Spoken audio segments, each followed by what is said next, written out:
আম খুলিকু মিন গায়রি শাইইন আম হুমুল খালিকুন।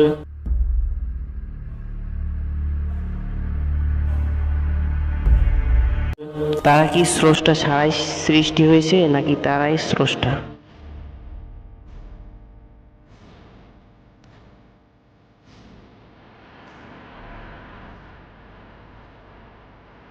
স্যার, মানুষগুলো সব ধর্মান্ধ হয়ে যাচ্ছে। আমিও এ নিয়ে টেনশনে থাকি। স্যার, আমিও বিজ্ঞান মনস্ক মানুষ, আমিও আধুনিক মনা মানুষ। আচ্ছা, তুমি কিসে পড়ো বাবা? জি স্যার, আমি চারুকলাতে পড়াশোনা করি। দেখেছো, তুমি চারুকলায় পড়েও বিজ্ঞান বোঝো, আর ওই মানুষটা বিজ্ঞান বোঝে না, ও ধর্ম নিয়েই পড়ে থাকে। কি হবে ধর্ম দিয়ে? কি করবে ধর্ম দিয়ে? সমাজের কোনো উন্নতি করতে পারবে সে? সায়েন্স পড়ে না, সায়েন্স পড়লে আজকে সে ধর্মান্ধ হতে পারতো না। এই জন্য বলি যে সায়েন্স পড়ো। তসলিমা নাসরিনও বারবার বলে সায়েন্স পড়ো, সায়েন্স পড়ো, কিন্তু এরা সায়েন্স পড়বে না, এরা পড়বে ধর্মীয় বই, প্যারাডক্সিক্যাল সাজিদ। আশা করছি বুঝেছো। হ্যাঁ, তো এইরকম যদি শর্ট ফিল্মের কথা বলতেই হয়, তো এরকম আরও অনেক শর্ট ফিল্ম আছে মুসাব্বিরের আছে, তা আমার শর্ট ফিল্ম আছে দেখবা। হ্যাঁ, আমার শর্ট ফিল্ম আছে বেশ কয়েকটি বিষয়ে। যেমন তার আগে আমি বলেছি ফারদিনের সাথেও আর একটি শর্ট ফিল্ম বানিয়েছিল। সেটা ছিল তোমার কুরবানি সম্পর্কে। মানে অনেকে আছে না যে বড় বড় গরু কুরবানি করে, যে তখন লোক দেখায় যে আমার কুরবানির সব থেকে বড়, ঠিক আছে, এরকম দেখাই, এরকম অনেক মাস আছে। তো লোক দেখানো কুরবানি নামে একটা শর্ট ফিল্ম ছিল, যেটা সে করেছিল ফারদিনের সাথে। সে সাজিদ হতে চায়। স্যার, আমি মেডিকেলের স্টুডেন্ট, আজীবন সায়েন্সে পড়েছি।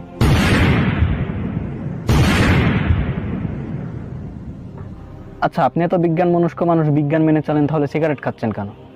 সিগারেট, মদ, ধূমপান এগুলো তো স্বাস্থ্যের পক্ষে ক্ষতিকর। আপনি জানেন না? এটা তো বিজ্ঞানই বলে। এটা এটা মানুষের একটা পার্সোনাল ম্যাটার। আর আপনি কিসের টিচার? আমি বাংলা সাহিত্যের টিচার। আপনি পড়েছেন বাংলা, আপনি তো সায়েন্সের অ আ ক খাও জানেন না। আপনার সাথে আমি কি ডিবেট করবো সায়েন্স নিয়ে, বলেন।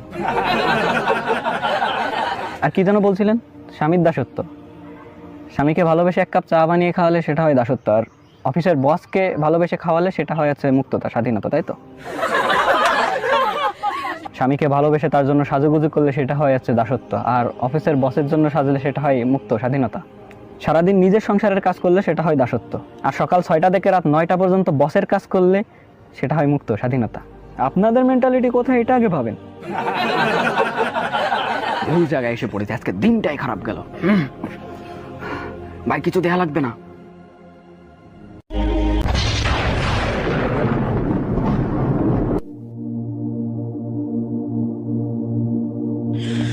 তো আয়ন, তোমরা এবার কি কোরবানি দিচ্ছ? বেশি কিছু না ভাই, একটা ছাগল দিচ্ছি আর একটা গরুর ভাগিয়ে আছি, এই ছাড়া আর কিছু না।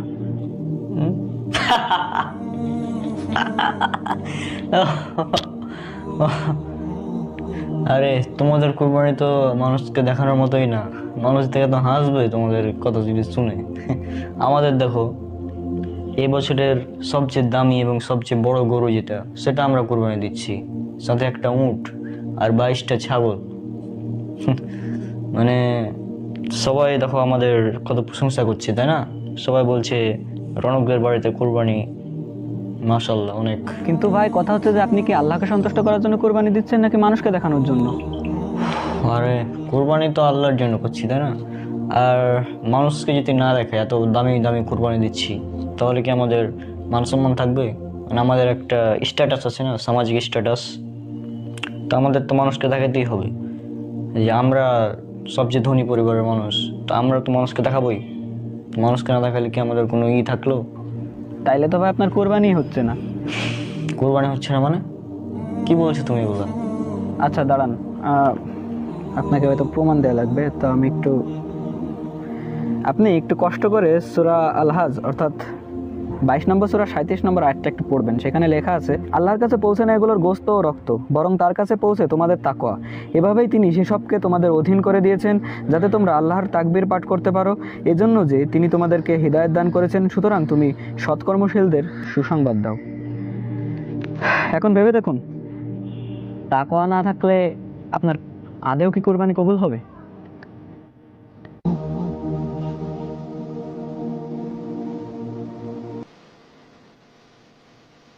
আমার সাথে শর্ট ফিল্ম অনেকগুলোই আছে ওর।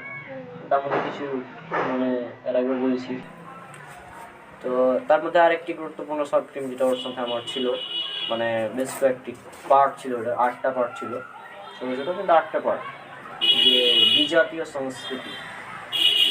বিজাতীয় সংস্কৃতি মানে অমুসলিমরা যে কাজগুলো করে, কালচারগুলো পালন করে, ওইগুলোই মুসলিমরা পালন করছে। যেমন কিছুদিন আগে হলো 31st নাইট, তারপর হ্যাপি নিউ ইয়ার পালন করলো, এগুলো বিজাতীয় সংস্কৃতি। যদি এটা নিয়ে তার সঙ্গে শর্ট ফিল্ম হয়নি।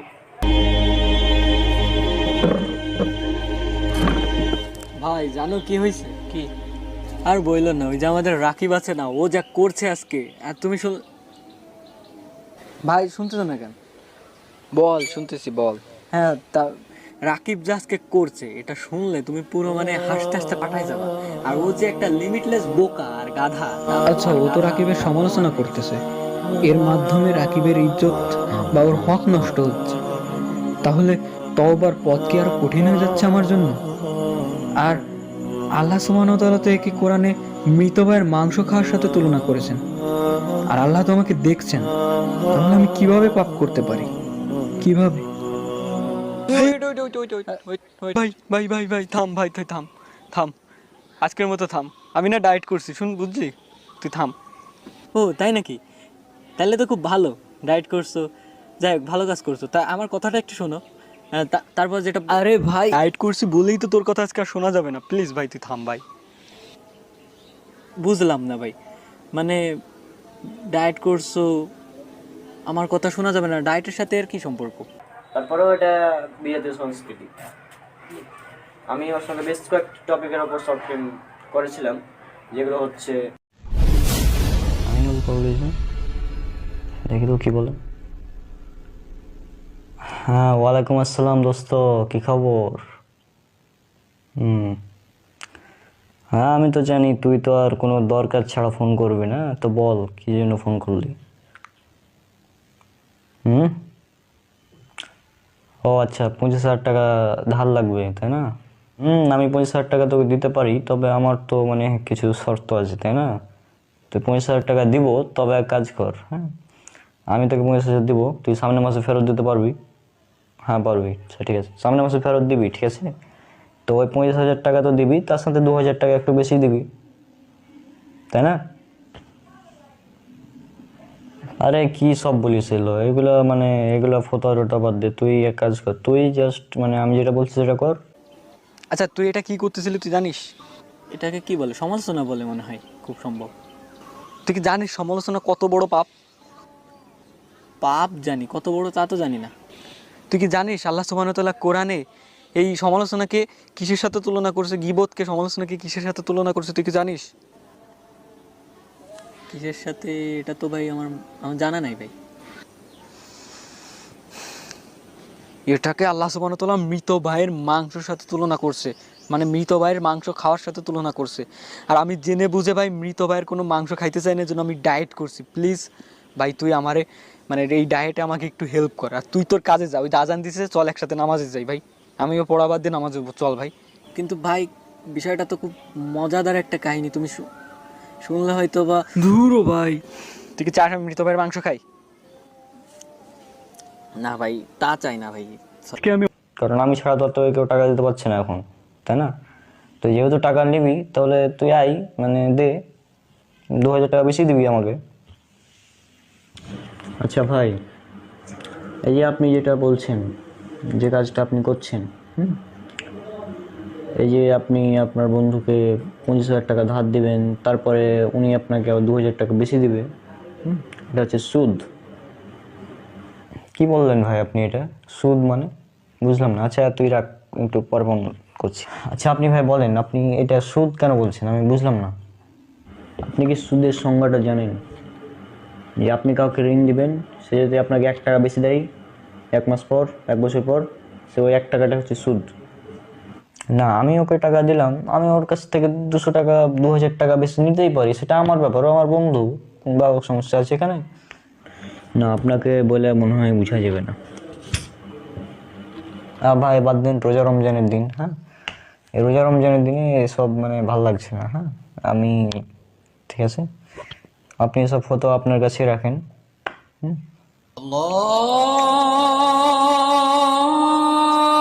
ওই যে আসর রাজন দিয়েছে, হ্যাঁ চলেন, আমি উজুটা করে আসছি, একসাথে নামাজটা পড়বো মসজিদে গিয়ে, ঠিক আছে?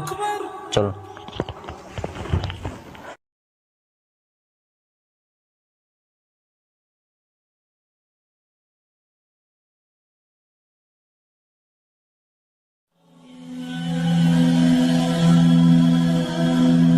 অনেক খুশি, তুমি জানো আমি কত খুশি আজকে।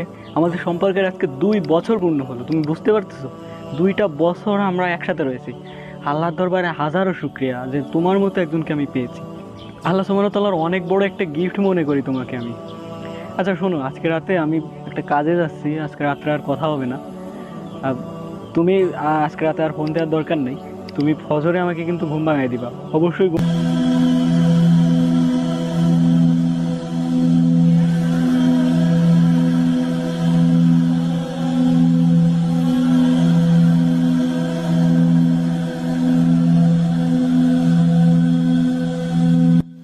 আচ্ছা রনক ভাই, এই অজু করতে গিয়ে আমি একটু পানি গিলে ফেলেছি, এখানে কি আমার রোজার সমস্যা হবে?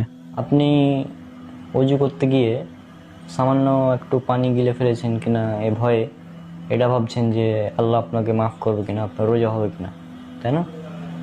মানে কি বলছেন? আপনি সুদ খাচ্ছেন, এটা আপনার জন্য কিছুই না। হ্যাঁ, সুদ খেয়ে আলেন, মানে সুদ খাওয়ার আপনি কন্ট্যাক্ট করলেন, সেই জন্য আপনার ভয় লাগছে না। কোথায় একটু পানি গিলে ফেলেছেন সেই জন্য আপনি ভয় পাচ্ছেন, আজীব ব্যাপার। হুম, মানে কি এটা, মানে এটা কি মানে কোনো হয়? সুদ হচ্ছে আল্লাহর বিরুদ্ধে, আল্লাহ রাসূলের বিরুদ্ধে যুদ্ধ সরাসরি। আপনার সেটার ব্যাপারে কোনো মানে নাই, চিন্তা ভাবনা নাই। কোথায় একটু পানি গিলে ফেলেছেন সেই জন্য আপনি চিন্তা করছেন। পানি গিলে ফেলেছেন, কষ্ট করে রোজা রেখেছেন, রোজা নষ্ট হয়ে যাবে, কিন্তু আপনি যে সুদ খাচ্ছেন, সুদ খাওয়ার জন্য যে এত কিছু সব কিছু নষ্ট হয়ে যাবে সেটা আপনার মানে কোনো ধারণা নাই নাকি? একবার চিন্তা করুন, চিন্তা করে দেখুন আপনি মানে কি বলছেন, মানে কি কি করছেন আপনি জীবনে? আপনার বন্ধুকে ফোন করে বলুন যে সুদ খাবো না, তাহলে কিছুটা ক্ষমা পেতে পারেন। হ্যাঁ, আসসালামু আলাইকুম বন্ধু। ওই আমি তোকে 50,000 টাকা দিব। হ্যাঁ, তোকে এক্সট্রা টাকা দিতে হবে না, তুই এসে টাকাটা নিয়ে যা, ঠিক আছে? আচ্ছা, আসসালামু আলাইকুম। আচ্ছা থাক।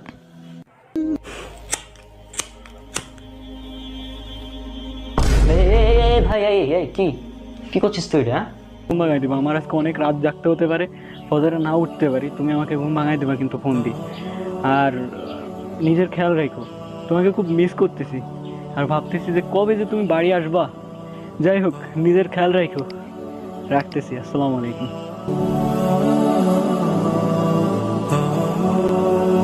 অনেক ভালোবাসেন মনে হচ্ছে। দোয়া করি আপনাদের দাম্পত্য জীবন যেন সুখের হয়। ধন্যবাদ, তবে তার আগে দোয়া করেন যেন দ্রুত বিয়েটা হয়ে যায়। হ্যাঁ, মানে আপনি মাত্র যার সাথে কথা বলেন সে আপনার স্ত্রী নয়? না, বিয়ে হয়নি এখনো, সে আমার প্রেমিকা। আপনি হাসতেছেন কেন? ডোন্ট মাইন্ড ভাই, রাগ করেন না, কিন্তু আপনার বিষয়টা এরকম হয়ে গেছে যে আপনি কোরবানি করার জন্য গরু চুরি করেছেন এরকম। মানে মানে হলো প্রেম একটা হারাম জিনিস, আর আপনি এই হারাম করে আল্লাহর শুকরিয়া আদায় করতেছেন। আর কি বলতেছেন সেটা নাকি আল্লাহর পক্ষ থেকে অনেক বড় একটা গিফট। না ভাই, এটা আল্লাহর পক্ষ থেকে অনেক বড় একটা গিফট না, বরং শয়তানের পক্ষ থেকে অনেক বড় একটা ফিতনা। এর থেকে বেঁচে থাকা ভালো। আবার প্রেমিকাকে বলতেছেন ফজরের সময় যেন জাগিয়ে দেয়। মানে কেমনে কি ভাই? ধুরো ভাই, কি বলেন প্রেম হারাম? আরে প্রেম যদি হারাম হইতো তাহলে কি ইউসুফ জুলেখা প্রেম করতো? ইসলাম থেকে তো এরকম হাজার হাজার গল্প বলা যায়, প্রেমের গল্প, পবিত্র ভালোবাসার গল্প। আর আপনি বলতেছেন প্রেম হারাম, বললেই হয়ে গেল। আপনি কি কখনো জীবনে সূরা ইউসুফ পড়েছেন? আপনি যদি সূরা ইউসুফ পড়তেন তাহলে কখনো এই কথাটা বলতেন না। অবৈধ প্রেম, বৈবাহিক সম্পর্ক ব্যতীত অবৈধ প্রেম করবেন না বলে ইউসুফ আলাইহিস সালাম 10-12 বছর জেল খেটেছেন। জেল থেকে আসার পর তিনি জুলেখাকে মনেও রাখেননি, আর সেইখানে আপনি ইউসুফ জুলেখাতে প্রমাণ করতে যাচ্ছেন যে প্রেম হালাল জিনিস। আরে প্রেম করবেন না বলে তো ইউসুফ আলাইহিস সালাম জেল খেটেছেন, আর সেখানে আপনি তাই দিয়ে প্রমাণ দিচ্ছেন। আপনি যদি পড়তেন তাহলে তো কখনো বলতেনই না। আর বিয়ে করেছেন কখন? যখন আল্লাহ নির্দেশ দিয়েছেন, আর জুলেখা ঈমান এনেছে। জুলেখা ভালোবাসত ইউসুফ আলাইহিস সালামকে, সেটা সে মুশরিক থাকা অবস্থায়। আর কোনো মুশরিক তো কোনো মুমিনের আদর্শ হতে পারে না। পরবর্তীতে যখন সে ঈমান এনেছে তখন সে আদর্শ হবে। আর আরেকটা কথা হচ্ছে, আপনি রাসূলুল্লাহ সাল্লাল্লাহু আলাইহি সাল্লামের উম্মত, আপনি তো ইউসুফ আলাইহিস সালামের উম্মত না। তাহলে আপনাকে তো ওই রাসূলুল্লাহ সাল্লাল্লাহু আলাইহি সাল্লামের মাধ্যমে আল্লাহ যে দিন দিয়েছেন সেইটাকে মেনে নিতে হবে, ইউসুফ আলাইহিস সালামের মাধ্যমে যেটা দিয়েছেন ওইটাকে না। কোরআনে স্পষ্ট করে এই কথা বলা আছে যে চোখের হেফাজত করতে বলা হয়েছে। আপনি কোরআন পড়েন, একটু ঘেটে দেখেন, সেখানে পেয়ে যাবেন। আর যদি ঘাটাঘাটি করতে সমস্যা হয় তাহলে স্ক্রিনের দিকে তাকান, ওইখানে দেখবেন যে একটা আয়াত দেওয়া রয়েছে। ওই আয়াত নজুল যদি আমরা দেখি তাহলে এটা স্পষ্ট হব যে আল্লাহ সুবহানাহু ওয়া তাআলা কোনো বেগানা নারীর দিকে তাকাতে পর্যন্ত নিষেধ করেছেন, আর আপনি সেখানে প্রেম করাকে আবার মনে করতেন। How funny. যাই হোক, দেরি হয়ে যাচ্ছে, চলে।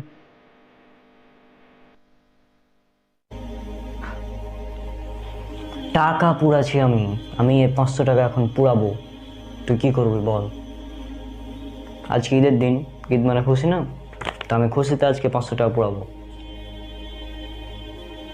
এ ভাই, 500 টাকার নোট তুই পুরাছিস কেন? মানে তুই পাগল? মানে তোর মাথায় সমস্যা হয়ে গেছে কি? তো আমার টাকা, আমার টাকা, হ্যাঁ, আমি এটা পুরাবো, কে কী করবো সেটা আমার ব্যাপার।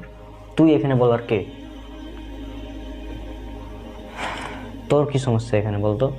আমি 500 টাকা আমার আছে, আমি পুরাছি। আমি কি তোর টাকা পুরাছি নাকি? আমি 500 টাকা পুরাছি। তো কি তুই কেন তো মানে কী করছিস বলতো? তুই এভাবে কেন কথা বলছিস? হ্যাঁ, মনে হচ্ছে 500 টাকা দিয়ে তোর যা ইচ্ছে তাই 500 টাকা পুরাবি তাই বলে এভাবে কেন কথা বলছিস তুই? ও, আমি এভাবে কেন কথা বলছি? আচ্ছা মনে করে দেখ তো, তুই সেদিন আমাকে কি বলেছিলি যখন আমি তোকে বললাম যে এই পটকা কেন কিনে নিয়ে আসলি ঈদের একদিন রাত্রে? কি কি বলেছিলাম সেদিন? বাহ, ইয়েস, 500 টাকা পেয়েছি এবার ঈদে। ও কিরে, কি খবর? এবার ঈদে কিন্তু আমি 500 টাকা পেয়ে নিয়েছি। 500 টাকা পালি তো ভালোই তো, 500 টাকা ঈদে পালি তো এই 500 টাকা দিয়ে কি করবি? আমি এখন এই 500 টাকা দিয়ে আজ তো ঈদের রাত না, তো আজকে পটকা কিনবো, ওদের সারা রাত ফুটাবো, মজা লাগবে। মানে 500 টাকা দিয়ে তুই এখন পটকা কিনবি? আমার টাকা, আমি কি করব সেটা সম্পূর্ণ আমার ব্যাপার, তোকে এর বিষয়ে জ্ঞান দিতে হবে না, বুঝলি? আরে এটা তো অপচয়, মানে তুই মানে কি, মানে 500 টাকাটা মানে অপচয় করছিস তুই এভাবে। তুই বল আর যাই বল, আমার এসব কথা দরকার নেই কোনো। হ্যাঁ, তুই তোর কথা নিয়ে থাক, আমি আমার মতো থাকবো, ঠিক আছে? এই 500 টাকা দিয়ে আমার টাকা, আমি যা ইচ্ছে তাই করবো। আমি পটকা কিনবো, ফটকা ফুটাবো, ঠিক আছে? ওই যে সাউন্ড হচ্ছে ফটকার, সুতরাং বুঝলি? কিন্তু তুই যে 500 টাকা পুড়াছিস আগুন দিয়ে, এটা তো অপচয় না? মানে আমি এই টাকা পোড়াচ্ছি, এটা হচ্ছে অপচয়। আর তুমি ভটকা ফুটাচ্ছ, পটকা কিনে, সেটা কোনো অপচয় না। আজীব ব্যাপার। আরে পটকা আমরা ফুটাই আনন্দের জন্য, ঈদ মানে আনন্দ, তাই না? আমরা এই জন্য ঈদের আনন্দ করার জন্য আমরা পটকাটা ফুটাই। 500 টাকা নিয়ে গিয়ে আমি দেখলাম তো, আমার চোখের সামনে তো কিনলি 500 টাকার পটকা, এবং সেখানে তুই মানে ফুটালি সারা রাত কাল, এটা কিছু না। আর আমি আজকে 500 টাকা পোড়াছি, সেজন্য তোর এতই লাগছে কেন? আবার যদি আমি এই টাকা দিয়ে যদি এখন পটকা কিনে ফুটাই, তাহলে তুই আমার সাথেই বলবি যে হ্যাঁ এটা তো মজা। ঈদটা কি? ঈদ কি মানে ইহুদি খ্রিস্টানদের কোনো উৎসব? ঈদ হচ্ছে মুসলমানদের উৎসব, তাই না? তো ঈদ যেহেতু মুসলমানদের উৎসব, সেহেতু এটা ইসলামিকভাবে পালন করতে হবে, ইসলাম যেভাবে শিখিয়েছে। তুমি এখন ইহুদি খ্রিস্টানদের অনুসরণ করে পটকা ফুটাচ্ছ, এটা কি জায়েজ? এটা কিন্তু জায়েজ না।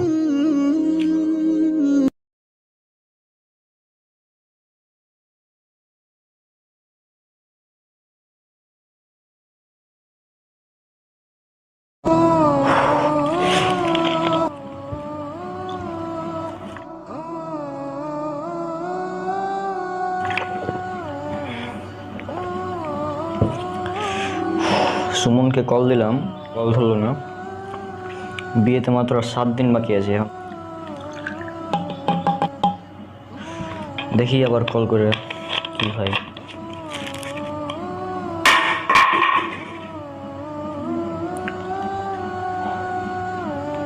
হ্যাঁ সুমন, কোথায় তুই? ওই তোকে যে বলেছিলাম না যে বক্স অর্ডার দিতে হবে বড় বড়। আরে শোন, পৃথিবীতে সব থেকে বড় বক্স যেটা আছে, ওই রকম বক্সগুলো 50টা অর্ডার দিবি। মানে বুঝিস তো, আমার বিয়ে তো নাকি অন্য কারো তো বিয়ে না। পুরা এলাকা কাঁপাতে হবে, পুরা এলাকা। হ্যাঁ তো শোন, পুরা এলাকায় তো কাঁপাবো না, তো 50টা বক্স লাগবে। শোন, 50টা বক্স একদম ভালো, ওখানে টেস্ট করে নিয়ে আসবি যে সাউন্ডটা কত জোরে হচ্ছে, মানে আমাদের গ্রাম বাজবে, আমাদের পাশে আরও 5-6টা গ্রামে যেন শুনতে পাবে এরকমভাবে। একদম 7 দিন সময় আছে, তুই আজকের মধ্যে নিয়ে আসবি, পুরো একদম 6 দিন 6 রাত সারাদিন বাজবে সব সময় ডিজে।